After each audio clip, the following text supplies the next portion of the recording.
What most recruiters do when they sell a candidate is they sell a candidate based on the current.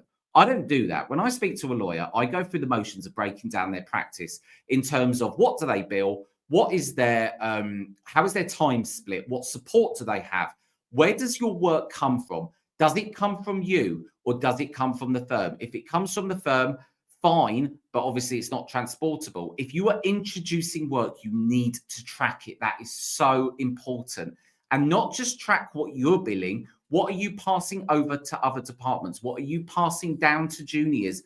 What is your total net worth within the firm? And it could even be a really good example to use as a pensions lawyer. A lot of the time, pensions lawyers' billings will not be high because actually where their value really is winning corporate work and supporting the corporate department on deals. So how would that person value their worth? Only recently, I spoke to a pensions lawyer who worked at a top city firm who only had billings of 280,000. Not very good billings, but actually, when I scratched below the surface, he'd been responsible for probably a couple of million in terms of fees. And that's, what you need to track. No one else's, a lot of the time, you can't leave it to be someone else's responsibility to track your success. You should be fully aware of what your commercials are at a firm.